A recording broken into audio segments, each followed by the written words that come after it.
जय हिंद साथियों, Kalyani IAS academy के डिजिटल प्लेटफॉर्म पर आपका हार्दिक स्वागत है। इस लेक्चर में हम खाद्य प्रसंस्करण या फूड प्रोसेसिंग हेतु गवर्नमेंट इनिशिएटिव्स या सरकारी प्रयासों को बहुत ही अच्छे से पढ़ेंगे एवं समझेंगे। तो शुरू करते हैं खाद्य प्रसंस्करण या फूड प्रोसेसिंग से। देखिए, खाद्य प्रसंस्करण से तात्पर्य खाद्य पदार्थों के विनिर्माण संरक्षण की उस तकनीक से है जिससे खाद्य पदार्थों की जीवन क्षमता में वृद्धि की जाती है, अर्थात खाद्य पदार्थों की सेल्फ लाइफ को बढ़ाया जाता है। खाद्य पदार्थों की गुणवत्ता या पोषकता में वृद्धि की जाती है। खाद्य पदार्थों को स्वरुचिपूर्ण बनाया जाता है तथा खाद्य पदार्थों को उस स्थिति में लाया जाता है जिससे उनको त्वरित रूप से ग्रहण किया जा सके। राइट। खाद्य प्रसंस्करण का महत्व आर्थिक दृष्टि से भी अधिक है, सामाजिक दृष्टि से भी अधिक है तथा पर्यावरणीय दृष्टि से भी खाद्य प्रसंस्करण महत्वपूर्ण है। आप खाद्य प्रसंस्करण उद्योग को समझते हैं। देखिए, ऐसे उद्योग जो कच्चे कृषि उत्पाद या रॉ एग्रीकल्चरल प्रोडक्ट को खाद्य पदार्थों में या फिर जो खाद्य पदार्थ हैं उनको किसी दूसरे रूप में परिवर्तित करते हैं, उन उद्योगों को ही खाद्य प्रसंस्करण उद्योग कहते हैं। अब पिछले लेक्चर में हमने खाद्य प्रसंस्करण के विभिन्न आयामों को बहुत ही अच्छे से समझा था। इस लेक्चर में हम खाद्य प्रसंस्करण के लिए गवर्नमेंट ने कौन कौन से इनिशिएटिव्स लिए हैं उनको समझने से पहले सबसे पहले हम भारत में फूड प्रसंस्करण, फूड प्रोसेसिंग या खाद्य प्रसंस्करण की स्थिति को समझते हैं कि क्या भारत में खाद्य प्रसंस्करण की आवश्यकता है, भारत में खाद्य प्रसंस्करण कितना महत्वपूर्ण है और भारत में खाद्य प्रसंस्करण के उत्पादों का कितना बड़ा बाजार है। इन सबको हम क्रमबद्ध तरीके से समझते हैं। तो भारत एक बहुत बड़ा देश है जिसमें विभिन्न जलवायु प्रदेश हैं, साथ ही साथ भारत में कई प्रकार के कृषि उत्पाद भी उत्पादित किए जाते हैं। भारत में खाद्य प्रसंस्करण के कई उद्योग हैं, अर्थात भारत में कई प्रकार के कृषि उत्पादों को प्रसंस्कृत किया जा सकता है। अर्थात भारत में जो है पैकेट बंद खाद्य पदार्थों को प्रसंस्कृत किया जा सकता है। विभिन्न प्रकार के पेय पदार्थ हैं, पोल्ट्री प्रसंस्करण हो जाएगा, डेयरी प्रोडक्ट हो जाएंगे, अनाज, फल एवं सब्जियां। इन क्षेत्रों में जो है फूड प्रोसेसिंग का प्रयोग किया जाता है। अर्थात भारत में खाद्य प्रसंस्करण का एक व्यापक क्षेत्र है, अर्थात विभिन्न प्रकार के कृषि उत्पादों को या डेयरी प्रोडक्ट को प्रोसेस्ड किया जा सकता है तथा विभिन्न प्रकार के जो प्रोसेस्ड प्रोडक्ट हैं उनको बाजारों में बेचा जा सकता है। साथ ही साथ वर्तमान समय में भारतीय नागरिकों के द्वारा प्रोसेस्ड फूड को न केवल पसंद किया जा रहा है बल्कि बड़े पैमाने पर कंज्यूम भी किया जा रहा है। और यही कारण है कि दिन प्रतिदिन भारत विदेशों से कई प्रकार के फूड प्रोडक्ट्स को आयात कर रहा है और जितना ज़्यादा आयात करेगा उतना ही आर्थिक दृष्टि से भारत घाटे की स्थिति में रहेगा। अर्थात यदि हमें इस आयात को प्रतिस्थापित करना है और निर्यात को बढ़ावा देना है तो खाद्य प्रसंस्करण जो है अति अनिवार्य हो जाता है। वहीं भारत में जो खाद्य प्रसंस्करण उद्योग है उसके माध्यम से निर्यात को बढ़ावा दिया जा सकता है, खपत में बढ़ोतरी की जा सकती है, साथ ही साथ उत्पादन में बढ़ोतरी की भी असंख्य जो है संभावनाएं हैं। उसका कारण क्या है कि भारत में बड़े पैमाने पर कृषि उत्पादों का उत्पादन होता है। इसके साथ ही भारत दुग्ध का सबसे बड़ा उत्पादक है। तो भारत दुग्ध का सबसे बड़ा उत्पादक है, परंतु दुनिया में भारत के डेयरी प्रोडक्ट उतनी ज़्यादा प्रचलित नहीं है या उनकी क्वालिटी उतनी अच्छी नहीं है। तो भारत जो है दुग्ध का सबसे बड़ा उत्पादक है और यदि हम डेयरी प्रोडक्ट को और अच्छे से प्रसंस्कृत कर पाएँ तो हम बड़े पैमाने पर डेयरी प्रोडक्ट को दूसरे देशों में निर्यात कर सकते हैं। साथ ही साथ भारत फल एवं सब्जियों का भी दूसरा बड़ा उत्पादक देश है। अर्थात भारत में अगर फल एवं सब्जियों को भी प्रोसेस्ड किया जाए तब भी हम कई प्रकार के प्रोडक्ट्स को घरेलू स्तर पर बेच सकते हैं, आवश्यकताओं की पूर्ति कर सकते हैं और निर्यात को बढ़ावा दे सकते हैं। इसके अतिरिक्त भारत में दालें, काजू, मूंगफली, प्याज, टमाटर, गन्ना इत्यादि भी बड़े मात्रा में उत्पादित होते हैं, परंतु इनके जो प्रोसेस्ड फूड हैं उनकी कमी है। अर्थात इनसे संबंधित उत्पादों को और अधिक जो है बढ़ावा दिया जा सकता है। साथ ही साथ भारत की जो तट रेखा है, राइट, कोस्ट लाइन, वो भी बहुत बड़ी है। और कोस्ट लाइन बड़ी होने से तात्पर्य है कि भारत में बड़े पैमाने पर मछली उत्पादन होता है। और यदि हम मछली उत्पादन, राइट, फिश प्रोडक्ट्स को प्रोसेस्ड कर पाएं तो यह भी भारत के लिए बहुत ही अच्छी स्थिति होगी। इसके अतिरिक्त भारत में खाद्य प्रसंस्करण कितना अनिवार्य है, कितना महत्वपूर्ण है, उसको हम इन 3 बिंदुओं से समझ सकते हैं, राइट। वर्तमान समय में विश्व में भारत के जो जितने भी प्रोसेस्ड फूड हैं उसमें निर्यात में भारत की हिस्सेदारी मात्र 2.2% है। तो आप समझिए, भारत में ना केवल अनाज बल्कि भारत सबसे ज़्यादा दुग्ध का उत्पादन करता है, फल एवं सब्जियों में दूसरा बड़ा उत्पादक है। इसके अतिरिक्त भी दालें, काजू, मूंगफली, प्याज, टमाटर, गन्ना इत्यादि बड़े पैमाने पर उत्पादित होते हैं। मछली का प्रोडक्शन भी बहुत ज़्यादा है। इसके बावजूद विश्व में जो प्रोसेस्ड फूड है उसके एक्सपोर्ट में भारत की हिस्सेदारी मात्र 2.2 है। अर्थात भारत में अभी भी खाद्य प्रसंस्करण उद्योग अपनी परिपक्व अवस्था में नहीं है और काफ़ी संभावनाएं भी मौजूद हैं। भारत में वर्तमान समय में 370 अरब डॉलर के खाद्य पदार्थों की खपत होती है। इसके साथ ही 2025 तक 1 ट्रिलियन के स्तर तक इसके पहुंचने की संभावना है। तो यदि भारत खाद्य प्रसंस्करण तकनीक में महारत हासिल कर लेता है, और भारत में चूंकि कई उत्पादों की भरमार है, और यदि हम प्रोसेस्ड फूड को बढ़ावा देते हैं तो भारत का जो बाजार है वो 1 ट्रिलियन का भी हो सकता है। इससे हम घरेलू स्तर की आवश्यकताओं की पूर्ति कर सकते हैं, मांग हेतु आपूर्ति कर सकते हैं, साथ ही साथ वैश्विक स्तर पर निर्यात को बढ़ाकर भी हम किसानों की आय को दोगुना कर सकते हैं एवं अर्थव्यवस्था को मजबूत कर सकते हैं, राइट। तो ये हमने यहाँ पर समझा भारत में खाद्य प्रसंस्करण उद्योग की स्थिति को, राइट। अब हम समझते हैं कि भारत में खाद्य प्रसंस्करण उद्योग को उन्नत करने के लिए, विकसित करने के लिए भारत सरकार ने कौन कौन से इनिशिएटिव्स लिए हैं, या भारत सरकार ने कौन कौन से प्रयासों पर ध्यान केंद्रित किया है। जिसमें सबसे पहला क्या हो जाएगा, खाद्य प्रसंस्करण मंत्रालय का गठन किया है। तो भारत में खाद्य प्रसंस्करण मंत्रालय का गठन किया गया है। फिर भारत में मेगा फूड पार्क की स्थापना की जा रही है ताकि बड़े पैमाने पर फूड प्रोसेसिंग इंडस्ट्री को बूम मिल सके, और साथ ही साथ फूड प्रोसेसिंग इंडस्ट्री में इनोवेशन आ सके, और जो जितने भी प्रोसेस्ड फूड हैं उनकी और अधिक हो सके। फिर प्रधानमंत्री किसान संपदा योजना है, राष्ट्रीय खाद्य प्रसंस्करण नीति लागू की गई है, ऑपरेशन ग्रीन्स योजना चलाई जा रही है, फल उत्पाद आदेश 1955 हो जाएगा, राइट। तो ये ऐसे जो है फिर फसाई की स्थापना हो जाएगी। तो ये ऐसे प्रयास हैं जिनको हम डिटेल में समझेंगे।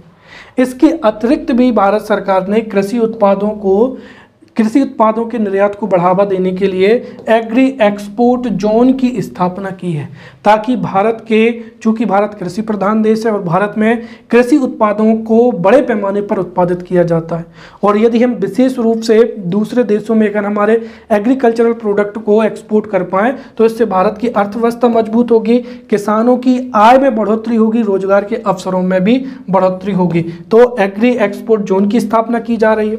साथ ही साथ राष्ट्रीय खाद्य प्रसंस्करण मिशन 2012 हो जाएगा।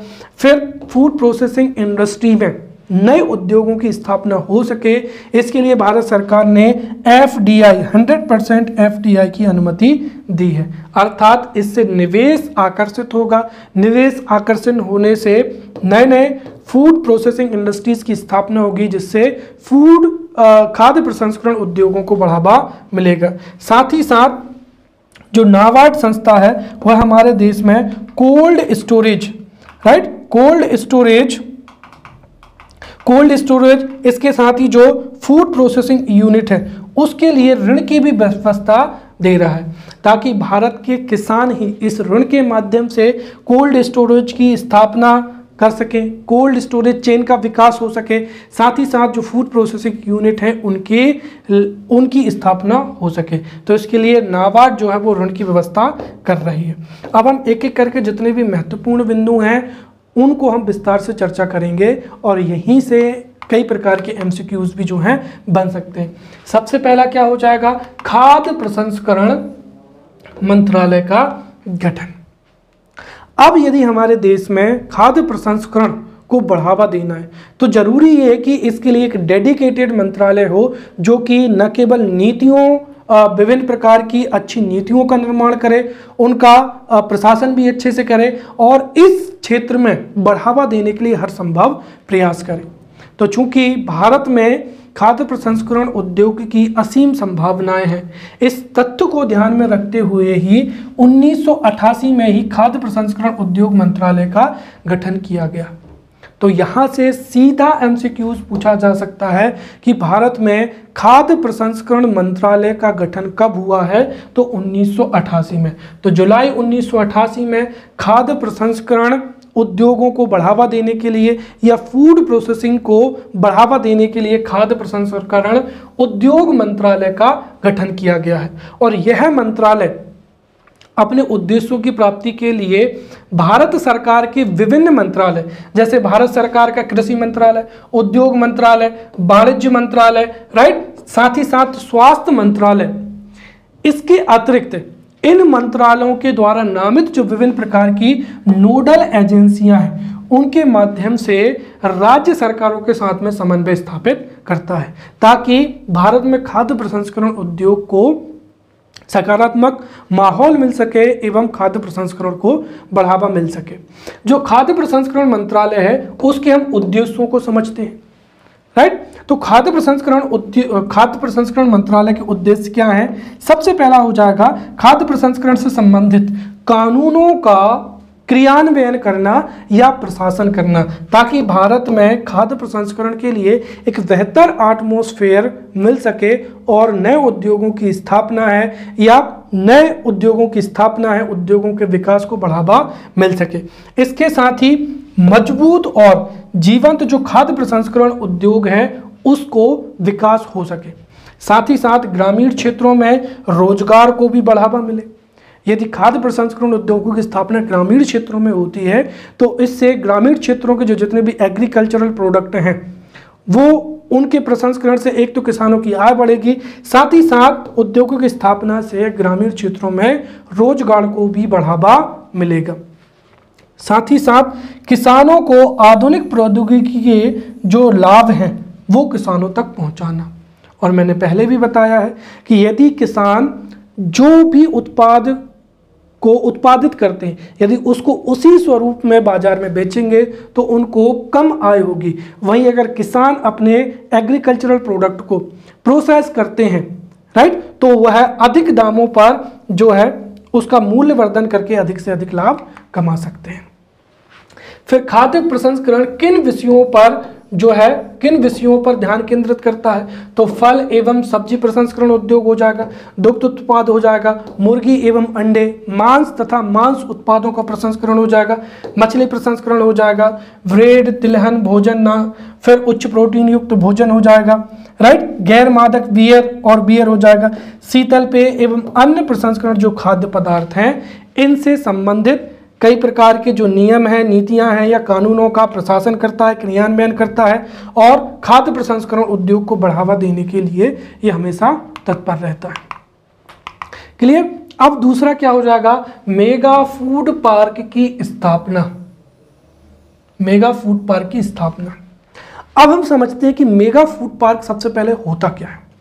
देखिए, मान लीजिए कि यहां पर जैसे मैंने कह दिया कि ये जो पूरा का पूरा ये जो एरिया है, अब इस एरिया में जैसे मैंने कहा कि यहां पर तो क्या है, बड़े बड़े क्या है, उद्योग हैं, लेकिन भोज्य पदार्थों का या जो खाद्य पदार्थ है उनका उत्पादन क्या हो रहा है, यहां हो रहा है, राइट।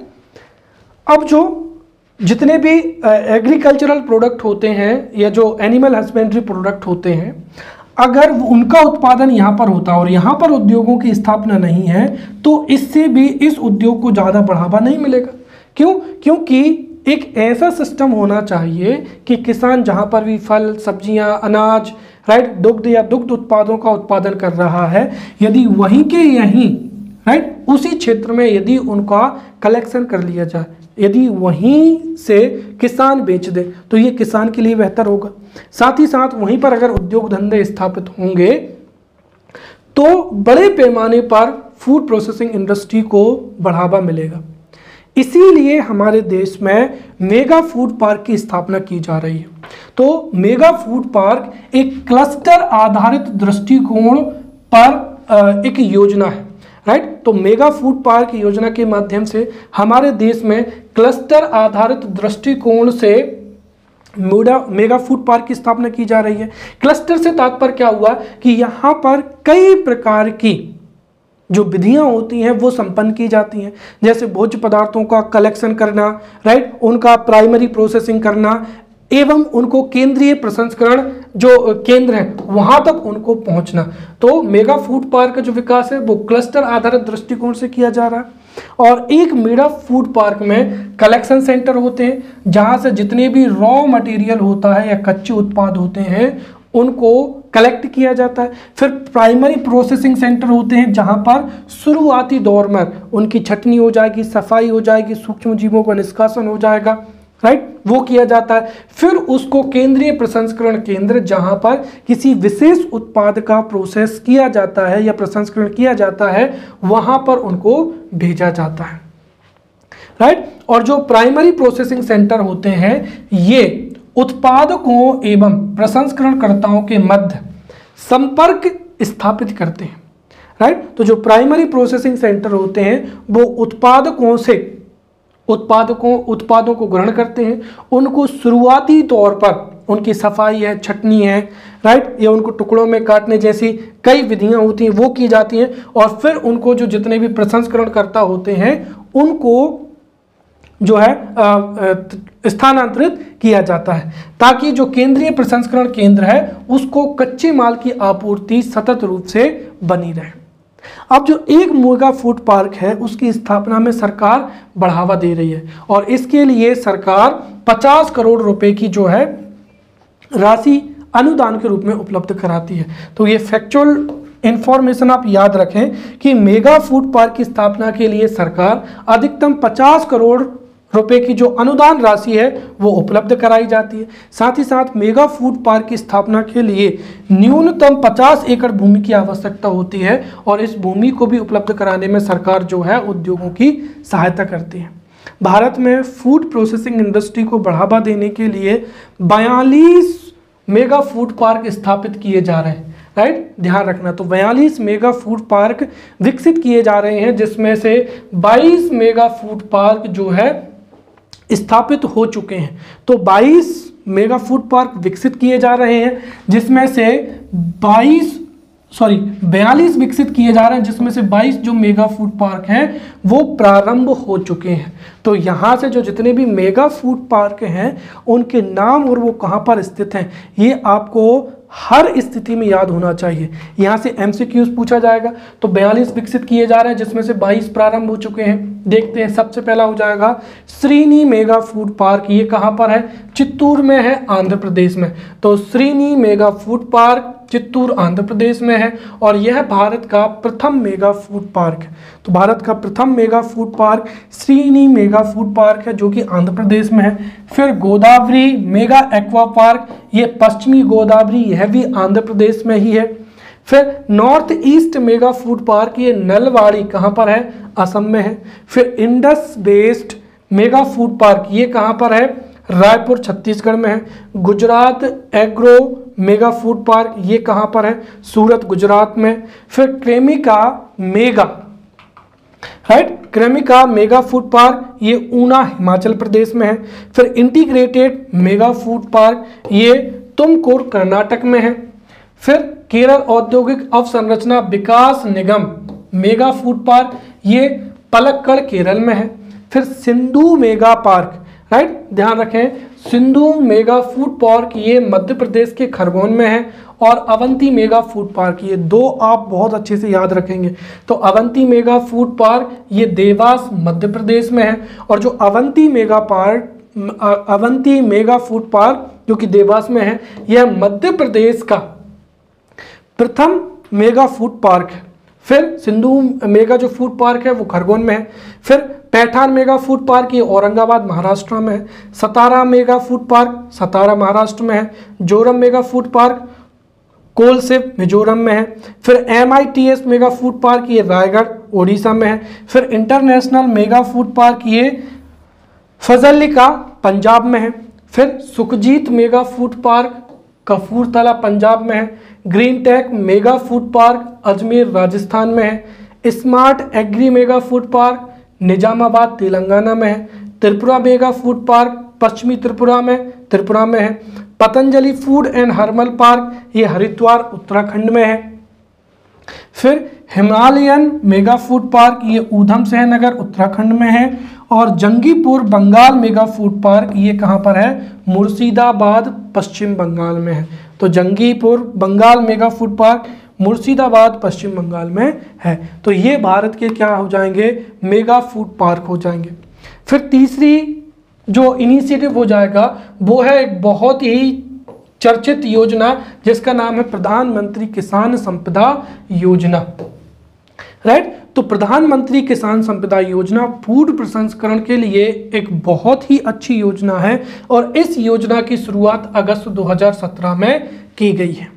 राइट, ये प्रधानमंत्री किसान संपदा योजना पूरी तरीके से कृषि पर केंद्रित है जो कि अगस्त 2017 में शुरू की गई है। और इस योजना का उद्देश्य है कि भारत में खाद्य प्रसंस्करण उद्योग को बढ़ावा देना। इसका क्रियान्वयन भी खाद्य प्रसंस्करण उद्योग मंत्रालय द्वारा किया जा रहा है। इस योजना में 6000 करोड़ रुपए का आवंटन किया गया है और 6000 करोड़ रुपए के आवंटन के साथ ही 2019-20 तक देश में 31,400 करोड़ रुपए के निवेश का लेवरेज प्राप्त होगा। साथ ही साथ हमारे देश में 334 लाख मीट्रिक टन कृषि उत्पाद का संचलन संभव होगा। 20 लाख किसानों को इसका लाभ मिलेगा। साथ ही साथ 5,30,000 प्रत्यक्ष एवं अप्रत्यक्ष रोजगार सृजित होने की भी इस योजना से उम्मीद है। इसके अतिरिक्त जो प्रधानमंत्री किसान संपदा योजना है इसका मुख्य उद्देश्य कृषि को पूरक बनाना अर्थात खाद्य प्रसंस्करण को महत्व देना एवं संसाधन का आधुनिकीकरण करना ताकि खाद्य प्रसंस्करण उद्योगों को बढ़ावा मिले एवं कृषि में जो भी नुकसान होता है उसको कम करना। प्रधानमंत्री किसान संपदा योजना के माध्यम से ही मेगा फूड पार्क योजना संचालित की जा रही है और इसी की योजना के माध्यम से ही मेगा फूड पार्कों की स्थापना हमारे देश में की जा रही है। राइट, जो है 42 मेगा फूड पार्क विकसित किए जा रहे हैं जिसमें से 22 मेगा फूड पार्क जो है वो प्रारंभ हो चुके हैं। एक दृष्टि से देखा जाए तो यह एक व्यापक जो है पैकेज है जिसके परिणाम स्वरूप किसान के खेत के गेट से लेकर रिटेल जो आउटलेट है जहां पर बेचा जाता है एक पूरी की पूरी जो आपूर्ति श्रृंखला है उसको विकसित करना है ताकि किसान जो भी कृषि उत्पादों को उत्पादित कर रहा है किसान अपने खेत पर ही उसको क्या कर सके, बेच सके और वो जहां तक बाजार में बिकती है उसके बीच में एक बहुत ही अच्छी और जो कुशल आपूर्ति श्रृंखला है वो विकसित हो जाए तथा इसके लिए बुनियादी ढांचे का निर्माण भी विकसित किया जाएगा। इस योजना के माध्यम से न केवल खाद्य प्रसंस्करण के क्षेत्र में विकास को बढ़ावा मिलेगा बल्कि किसानों को बेहतर रिटेल प्रदान भी होगा जिससे किसानों की आय में भी बढ़ोतरी होगी। राइट, इस योजना की 7 घटक योजना है। सबसे पहला तो हम समझ चुके हैं कि प्रधानमंत्री किसान संपदा योजना के माध्यम से ही देश में मेगा फूड पार्क की स्थापना की जाएगी। इसके अलावा एकीकृत जो कोल्ड चेन है एवं मूल संवर्धन अवसंरचना है इसको विकसित किया जाएगा। कृषि प्रसंस्करण समूहों के लिए बुनियादी ढांचा विकसित किया जाएगा। बैकवर्ड एवं फॉरवर्ड लिंकेजेस का निर्माण किया जाएगा। राइट, तो बैकवर्ड क्या हो जाएगा, पश्चवर्ती हो जाएगा। जैसे किसान है, अब किसान यदि खेतों में कुछ भी एग्रीकल्चरल प्रोडक्ट को उत्पादित कर रहा है तो उसके लिए बीज हो जाएगा, आधुनिक मशीनें हो जाएंगी। राइट, अच्छे उर्वरक हो जाएंगे, उनकी उपलब्धता हो जाएगी। कुशल मानव श्रम की उपलब्धता हो जाएगी। और फॉरवर्ड लिंकेजेस के माध्यम से, फॉरवर्ड लिंकेजेस का तात्पर्य क्या हुआ, जैसे ही फूड प्रोसेसिंग संपन्न होगा उसके पश्चात उसको मार्केट में बेचना, अर्थात मार्केटों का विकास करना, राइट। इस तरीके से फॉरवर्ड एवं बैकवर्ड लिंकेजेस का निर्माण होगा। खाद्य प्रसंस्करण और संरक्षण क्षमता का निर्माण किया जाएगा और जो वर्तमान समय में व्यवस्था उसमें विस्तार किया जाएगा। फिर खाद्य सुरक्षा एवं गुणवत्ता आश्वासन संरचना हो जाएगी ताकि खाद्य सुरक्षा भी हमारे देश में यथासंभव रहे। मानव संसाधन एवं संस्थानों की उपलब्धता हो जाएगी। क्लियर। अब अगला हो जाएगा फल उत्पाद आदेश 1955, राइट। जो फल उत्पाद आदेश है यह है अनिवार्य वस्तु अधिनियम एसेंशियल कमोडिटी एक्ट 1955 की धारा 3 के अंतर्गत लागू किया गया है। तो फल उत्पाद आदेश 1955 एसेंशियल कमोडिटी एक्ट 1955 की धारा 3 के अंतर्गत लागू किया गया है। इसका उद्देश्य क्या है, इसका उद्देश्य यह सुनिश्चित करना है कि स्वच्छ और अच्छी गुणवत्ता की मदों का न केवल निर्माण किया जा सके बल्कि उनका विक्रय भी किया जा सके। तो हमारे देश में एक ओर हमें खाद्य प्रसंस्करण को भी बढ़ावा देना है, तो वहीं दूसरी ओर खाद्य प्रसंस्करण में ऐसे उत्पादों को तैयार करना है जिनकी गुणवत्ता क्या हो, बेहतर हो और स्वच्छता का भी विशेष ध्यान रखा जाए।